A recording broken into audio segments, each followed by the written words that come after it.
wabarakatuh. Saya Wahyudin MY. Pada video ini saya akan presentasi tentang research introduction dengan subtopik understanding ethics in research dan avoiding plagiarism.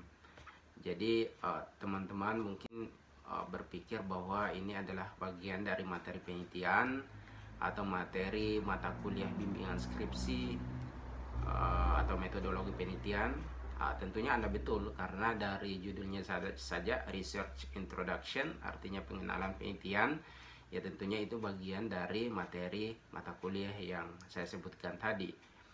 Tapi saya ingin kaitkan presentasi saya hari ini dengan video saya sebelumnya tentang cross culture understanding. Jadi alasan kenapa saya kaitkan ini karena pada video saya sebelumnya saya katakan bahwa ketika kita berbicara budaya atau culture, maka kita akan melihat sebuah komunitas yang memiliki entitas atau identitas tersendiri yang unik. Kampus juga atau universitas juga kita anggap sebagai sebuah kelompok yang memiliki identitas tersendiri, yang membedakan dengan kelompok yang lain, misalnya kelompok perusahaan atau masyarakat di luar universitas tersebut.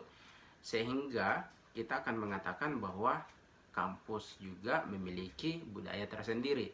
Lebih khusus, perguruan tinggi memiliki budaya tersendiri, yaitu kita biasa dengar istilah academic culture atau budaya akademik. Nah, ketika kita bicara budaya akademik, begitu banyak hal di dalamnya. Kita akan bicara tentang administrasi, tentang kepemimpinan, tentang visi dan misi dari perguruan tinggi tersebut. Tapi kita akan fokus banyak terhadap di aktivitas akademiknya. Dan inilah yang saya kaitkan pada hari ini.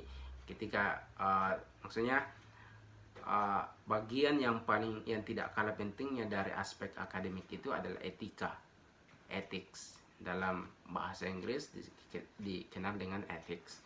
Jadi atau etika akademik. Lebih khusus karena ini tentang penelitian, maka etika dalam penelitian. Tentu saja ini lebih khusus. Kita akan bicara etika-etika yang lain, etika penulisan secara umum, etika berkomunikasi, etika berinteraksi dengan kolega dan sebagainya. Tapi ini lebih khusus di penelitian. Nah, kenapa kita perlu belajar etika ini? Itu akan saya jelaskan pada penjelasan selanjutnya. Tapi sebelum itu saya ingin mulai presentasi ini dengan evaluasi kecil-kecilan yang saya lakukan ketika menjadi penanggap atau pembimbing mahasiswa dalam seminar penelitian. Jadi saya lakukan ini sejak saya di S1, masih sebagai mahasiswa. Saya aktif di lembaga penelitian mahasiswa penalaran Universitas Negeri Makassar. Itu kita sudah rajin melakukan penelitian. Jadi bahkan untuk syarat masuk di lembaga tersebut itu harus menghasilkan satu buah karya tulis ilmiah, library research atau penelitian kepustakaan, dan satu buah penelitian lapangan. Jadi untuk masuk di situ anggotanya sudah memiliki 2 karya tulis ilmiah. Dan itu juga masih berlanjut ketika saya menjadi dosen di Mamuju, dan sering dalam setahun itu berapa kali diadakan seminar proposal dan seminar hasil. Dan evaluasi kecil-kecilan yang saya lakukan ini yaitu mengenai 10 kelemahan yang dilakukan oleh para peneliti khususnya dari kalangan mahasiswa. Yang pertama adalah mereka tidak punya landasan teori yang kuat. Mereka melakukan penelitian, menulis ide mereka, rumusan masalahnya, tujuan penelitiannya, bahkan hipotesis sampai hipotesisnya, tapi tidak didasari oleh landasan teori yang kuat. Sedangkan kita ketahui dalam penelitian itu adalah landasan teori. Ya, kasih lewat motor dulu ya. Jadi inilah belum ada studio. Kebetulan rumah ini ada di pinggir jalan poros, jadi akan sering terganggu dengan suara kendaraan. Oke, kembali ke topik. Kita ketahui bahwa dalam penelitian itu harus didasari oleh teori yang kuat. Untuk mendapatkan teori yang kuat, salah satu caranya adalah bagaimana memperbanyak bahan bacaan, khususnya jurnal-jurnal terbarukan di bidang ilmu kita. Kenapa jurnal yang lebih diutamakan? Karena jurnal ilmiah itu sudah melalui review, sudah melalui koreksi yang sangat ketat dari reviewer dibandingkan dengan buku atau artikel-artikel yang lain misalnya. Nah, yang kedua adalah literatur review dan latar belakang yang bertele-tele. Jadi saya melihat ada beberapa mahasiswa, bahkan umumnya mahasiswa bertujuan ingin supaya skripsinya atau penelitiannya tebal. Ya mungkin itu yang disyaratkan oleh secara administrasi oleh jurusan atau fakultas. Dan betul, kalau memang itu disyaratkan, Anda harus penuhi, karena kalau tidak Anda tidak memenuhi syarat. Tapi bukan berarti itu menjadi alasan untuk memperbanyak kata-kata yang bertele-tele. Jadi sampai melupakan hal-hal yang esensi yang harusnya ditulis di latar belakang dan literatur review atau kajian pustakanya. Termasuk latar belakangnya terlalu umum, jadi kebanyakan latar belakang umum, sedangkan harusnya menyentuh sesuatu yang spesifik di latar belakang kenapa penelitian itu bisa dilakukan.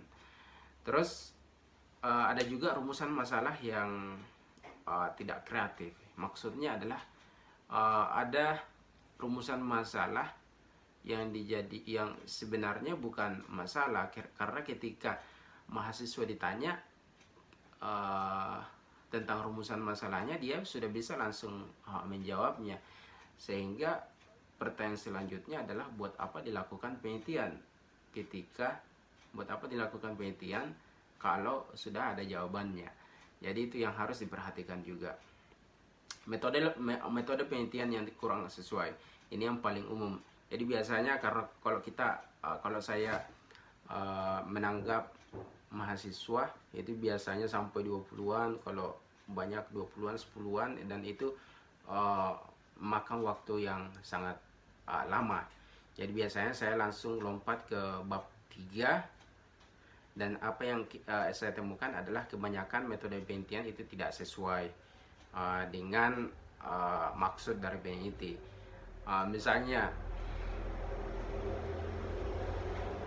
Misalnya ingin meneliti di bidang teknik sipil, misalnya ingin meneliti kekuatan beton, tapi yang dilakukan adalah metode wawancara.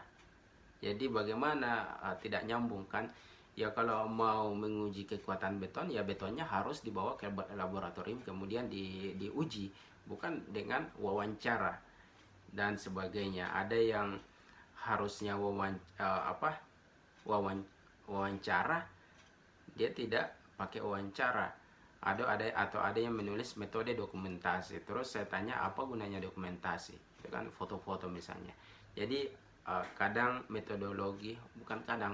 umumnya metodologi itu tidak sesuai, dan itu memang umum, apalagi kalau maksudnya sering terjadi, apalagi kalau yang tidak pernah belajar metodologi penelitian dengan baik sebelumnya. Terus kelemahan yang lain adalah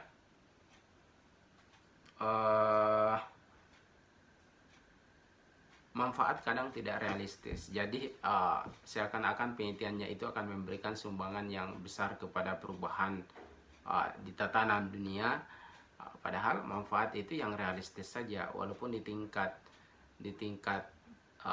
desa, di tingkat kabupaten, di tingkat akademisi, ya kalau memang itu manfaatnya ya tidak apa-apa, tapi itu lebih realistis. Dan dari kelemahan kecil yang tadi itu sangat memungkinkan untuk diperbaiki. Tapi yang menjadi concern saya adalah satu kelemahan ini yang dianggap kecil oleh sebagian mahasiswa yang menulis penelitian atau melakukan penelitian, tapi bagi saya itu adalah hal yang besar, yaitu melakukan plagiat atau plagiarisme. Apa itu plagiat? Ya kasarnya mencontek, yaitu menulis sesuatu tapi tidak menulis dari mana sumbernya. Jadi seakan-akan tulisan orang itu adalah tulisannya, padahal bukan. Dalam dunia akademik itu tidak boleh, dan itu merupakan sebuah hal yang sangat serius ketika dilakukan penyontekan misalnya. Itulah gunanya harus ada etika penelitian atau ethics in research. Jadi di sini teman-teman bisa melihat kenapa kita harus memahami ethics atau etika dalam penelitian, karena ternyata ada hal yang dibolehkan dan ada yang tidak boleh dibolehkan dalam penelitian. Nah, what is ethics in research? Jadi di sini dijelaskan oleh, saya kutip dari Resnick tahun 2015, ethics in research norms for conduct distinction between acceptable and unacceptable behavior. Maksudnya adalah ada norma-norma yang membuat kita bisa membedakan apa yang boleh dan tidak boleh, apa yang diterima atau tidak dan tidak diterima dalam penelitian tersebut. Jadi ethics ini juga focuses on the disciplines that study standards of conduct. For example, philosophy, theology, law, or sociology. Jadi ini fokus pada standar-standar disiplin ilmu. Jadi disiplin ilmu akan memiliki standar yang berbeda.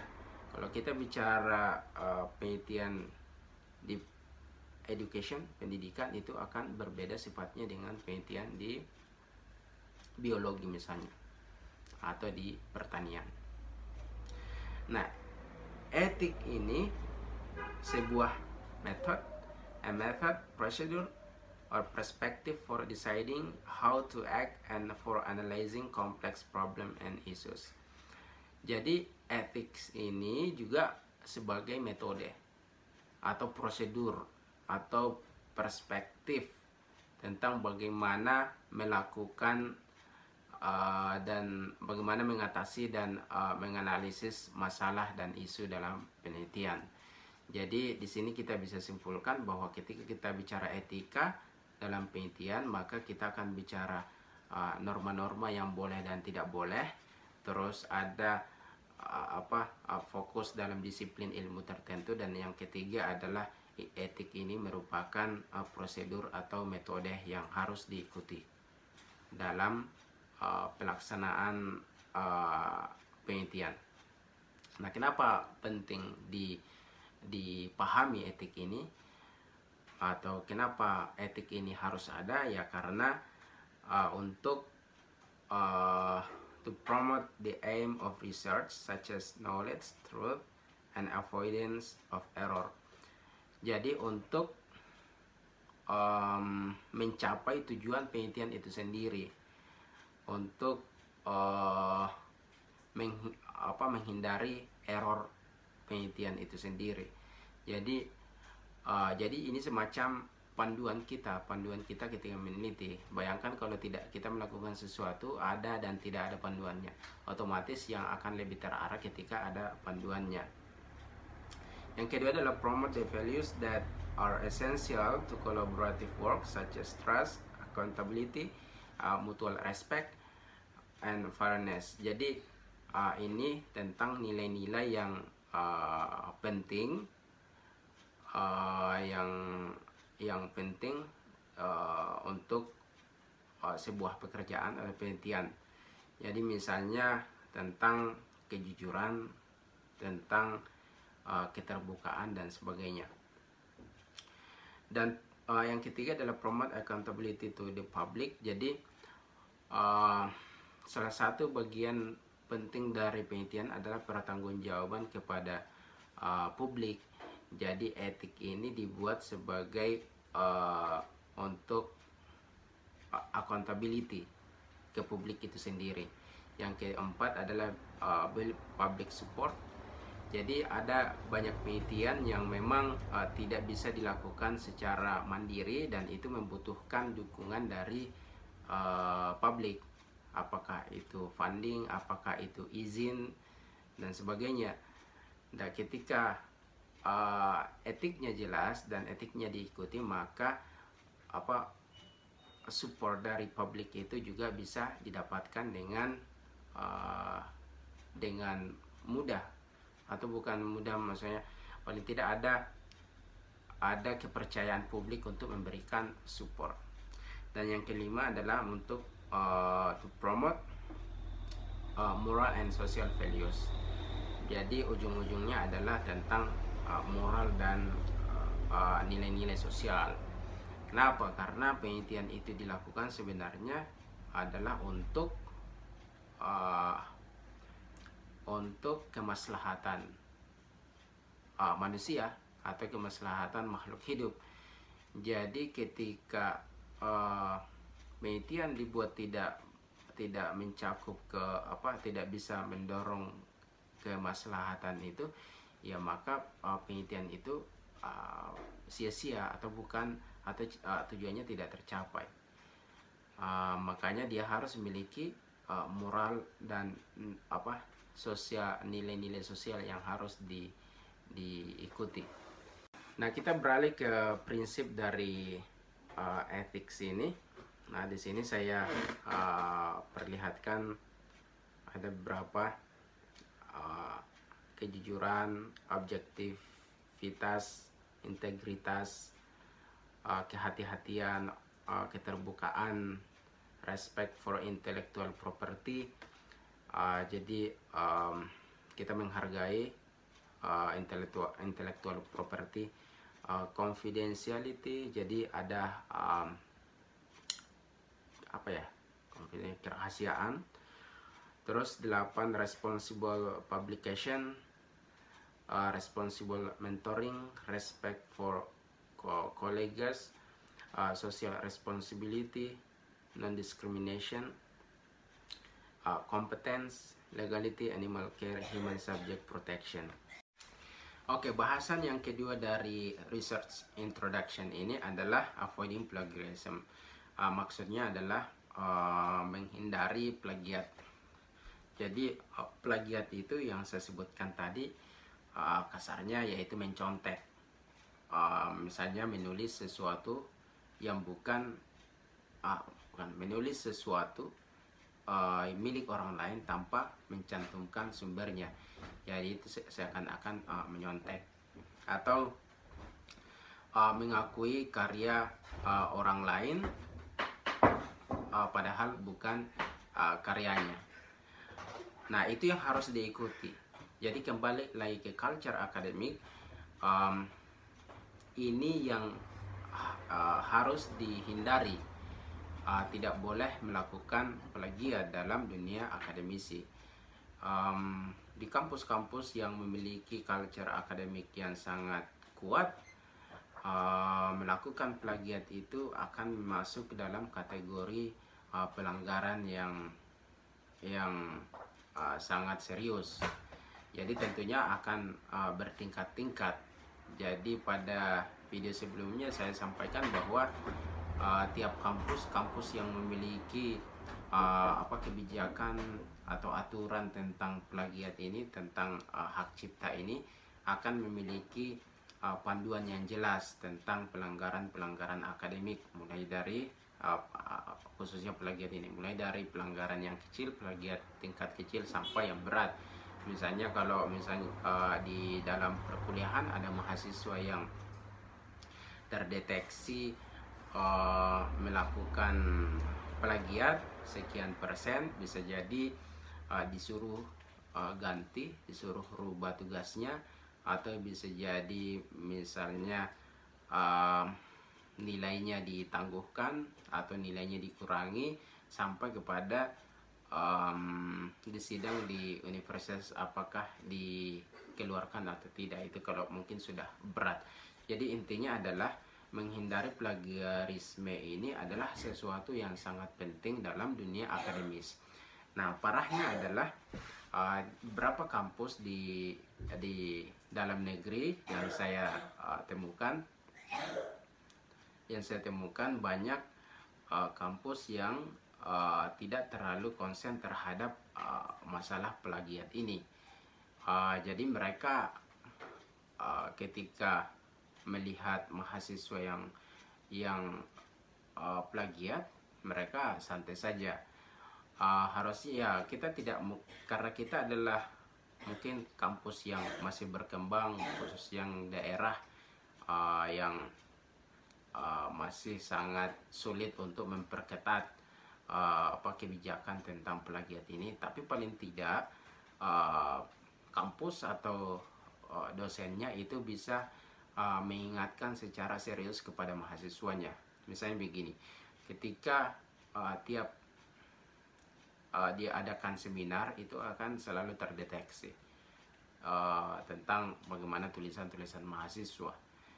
Nah, kalau kita deteksi, kita akan bisa lihat di situ bahwa ini yang menjadi masalah di mahasiswa kampus tersebut. Nah, harusnya itu dievaluasi dan diperbaiki. Untuk selanjutnya mahasiswa yang lain harus dibekali, harus diwanti-wanti untuk menghindari kesalahan di plagiat itu. Tapi saya perhatikan banyak kampus yang tidak terlalu memikirkan hal tersebut. Nah, itulah kenapa kembali lagi saya masukkan ini sebagai bagian dari presentasi hari ini. Jadi kalau tadi ethic in research, sekarang avoiding plagiarism. Nah, untuk menghindari itu yang paling penting adalah, bukan paling penting, salah satu tipsnya adalah reading and taking notes. Jadi teman-teman mungkin biasa dengan membaca tapi tidak membuat catatan. Untuk teman-teman yang tidak meneliti, ya mungkin bolehlah. Tapi ketika kita niatnya mau melakukan penelitian, apakah itu skripsi, tesis, atau penelitian mandiri, taking notes itu sangat penting membantu kita, bukan cuma untuk mengingat apa yang kita baca, tapi juga untuk menghindari plagiat. Kenapa? Karena ketika kita mencatat, kita juga harus catat sumber yang kita baca tersebut. Jadi salah satu strateginya yang bisa kita lakukan adalah membuat catatan. Nah, saya ingin membedakan tentang mengenai taking notes ini. Saya ingin membedakan antara dua jenis reading, dua jenis membaca, yaitu relax reading dengan detail reading. Nah, relax reading ya bisa jadi seperti kita baca novel, baca WA, tergantung grupnya juga ya. Kalau grup politik biasanya kita tidak relax. Jadi baca komik, baca artikel-artikel ringan di internet, itu mungkin saya sebut sebagai relax reading. Artinya adalah you do not need memorization or concentration in this style, such as when you read a magazine and a comic. Jadi betul, maksudnya adalah kita tidak butuh konsentrasi lebih, atau harus mengingat apa-apa saja yang kita baca. Itu yang dimaksud dengan relax reading di sini. Berbeda dengan detail reading, jadi you should complete all the mandatory readings in your course. Jadi biasanya ini diberikan dalam perkuliahan. Misalnya dosennya pada pertemuan ini kasih artikel dan untuk dibaca. Tentunya teman-teman harus baca itu secara detail, bukan santai. Santai dalam hal ini bukan berarti Anda harus duduk tegap begini, tidak. Maksudnya adalah Anda harus memperhatikan betul isi dari artikel tersebut dan memahaminya dengan baik. Bahkan ada yang perlu dihafal, ada yang perlu dicatat dan sebagainya. Nah, detail reading itu akan sudah berkaitan dengan note taking tadi. Note taking. Jadi kalau relax reading Anda tidak perlu note taking karena memang Anda tidak butuh mengingat. Tapi kalau detail reading, disinilah diperlukan note taking, mencatat. Nah, note taking itu tidak kayak resume harus banyak sekali di resume. Ada banyak metode untuk note taking ketika melakukan detail reading. Salah satu strategi yang bisa dilakukan ketika kita melakukan detail reading ini adalah highlight. Highlight itu atau menstabilo lah. Jadi menstabilo, gimana ya translate-nya highlight. Jadi di stabilo supaya lebih terang istilahnya. Jadi kita bisa lihat poin-poin yang penting yang di highlight, yang di stabilo. Terus ada rewrite, kita tulis ulang apa yang kita baca, itu efektif juga. Ada banyak orang yang melakukan itu karena kalau dibaca saja tidak ditulis itu akan berbeda dengan ketika dibaca lalu ditulis, itu lebih diingat. Terus mapping ada banyak, sampai ada softwarenya, ada namanya mind map. Itu mind map ada ide pokok di tengah, kata kunci pokok di tengah, kemudian itu bercabang-cabang. Jadi banyak yang percaya bahwa strategi ini akan meningkatkan ingatan kita terhadap apa yang kita baca. Terus underline ini mirip dengan highlight tadi, yaitu di garis bawahi apa-apa saja yang penting. Nah, detail reading, kalau kita melakukan detail reading, karena kita tentunya harus lebih serius, lebih konsentrasi, otomatis akan memerlukan waktu dan tenaga yang lebih ekstra pula. Dan ini tentunya kita tidak punya banyak waktu, apalagi kalau sudah banyak tugas, banyak deadline yang harus kita penuhi. Belum lagi misalnya kalau yang ditugaskan oleh dosen itu banyak artikelnya, banyak bahan bacanya yang harus kita lahap semua. Jadi mungkin kita tidak punya banyak waktu untuk membaca semua itu. Yang kedua adalah kalau kita baca semua, mungkin kita tidak akan mengingat semuanya karena saking banyaknya. Makanya ada strategi dalam detail reading, yaitu scanning dan skimming. Scanning, kita teman-teman yang berkaitan dengan dunia komputer kenal scanning, di scan. Jadi scan itu misalnya virus dilakukan scan, maka dia akan cari virusnya secara cepat. Jadi file-file, kalau ada antivirus, dia scan komputer kita, dia akan scan semua file-file dalam folder-folder, kemudian diidentifikasi yang ini virus dan ditampilkan. Sama dengan itu, dengan analogi tadi, scanning itu juga membaca dengan cepat. Scanning ini sangat berguna when you read when you read for a particular phrase or topic. Jadi ada yang dicari topik khusus atau kata khusus atau frase khusus, itu yang mau dicari ya di scan. Misalnya kita disuruh cari strategi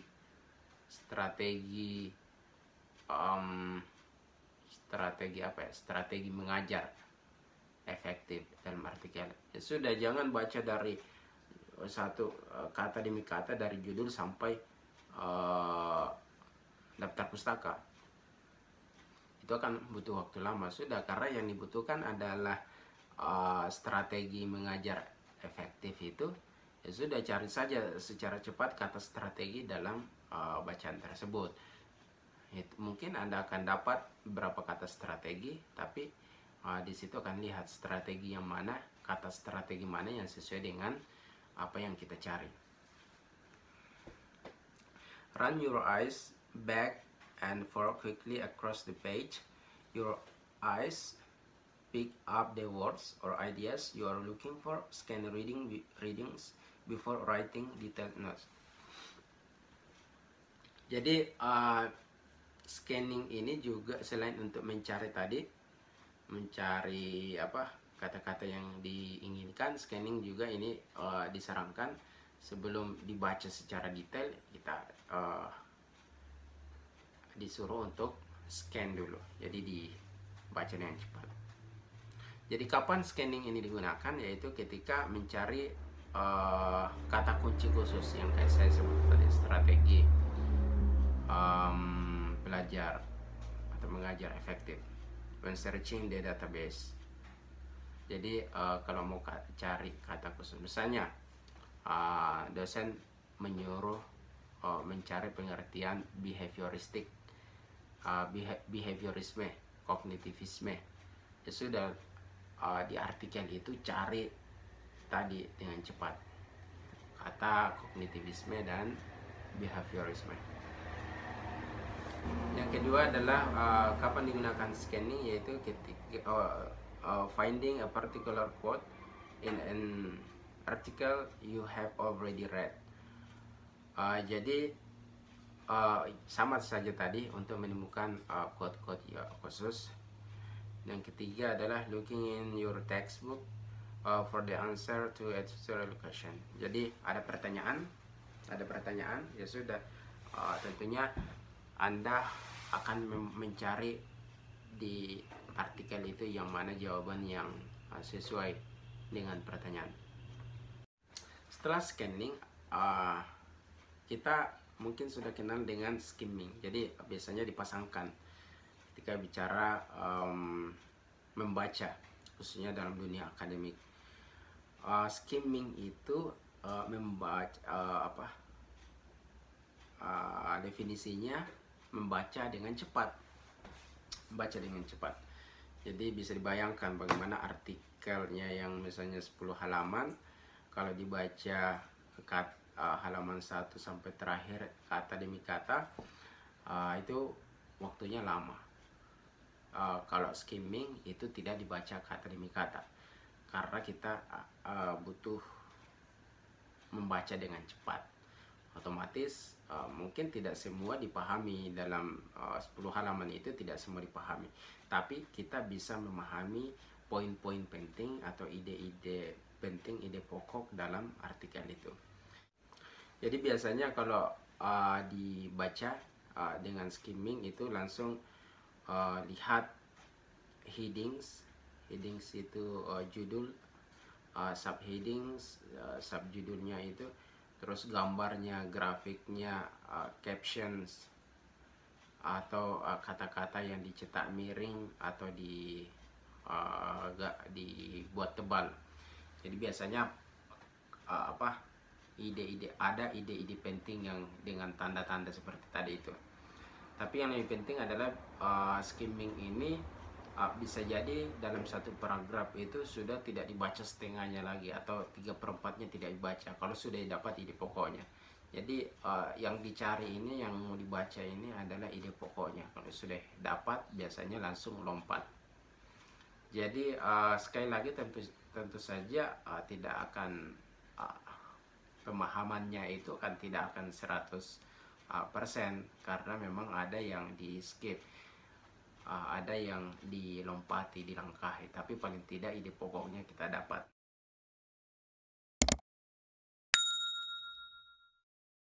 Itu yang secara singkat penjelasan tentang skimming dan scanning. Saya pun masih terus belajar bagaimana untuk melakukan dua teknik ini, karena ini sekali lagi keterampilan note taking itu taking note itu bukan keterampilan yang terjadi secara alami, itu memang harus dilatih. Dan ketika teman-teman sudah terbiasa dengan teknik ini, itu akan sangat berguna, banyak berguna sekali. Misalnya dikasih material bacaan, Anda bisa memahami dengan cepat, membaca dengan cepat. Atau misalnya nanti ada yang mau tes TOEFL, tes IELTS, terus di bagian reading itu teknik scanning dan skimming ini sangat luar biasa. Kalau tidak bisa maksimal di teknik ini, itu akan ketinggalan di tes reading IELTS atau TOEFL. Jadi banyak sekali, khususnya bagi yang dalam dunia akademisi. Jadi itu teman-teman, bagi yang ada komentar atau pendapat yang bisa jadi kontra dengan penjelasan saya, atau ada yang ingin menambahkan, atau ada yang ingin ditanyakan, bisa memberikan komentar di video ini. Oke, terima kasih sudah menyimak. Mudah-mudahan bermanfaat, khususnya bagi mahasiswa yang sedang melakukan atau akan melakukan research. Oke, assalamualaikum warahmatullahi wabarakatuh.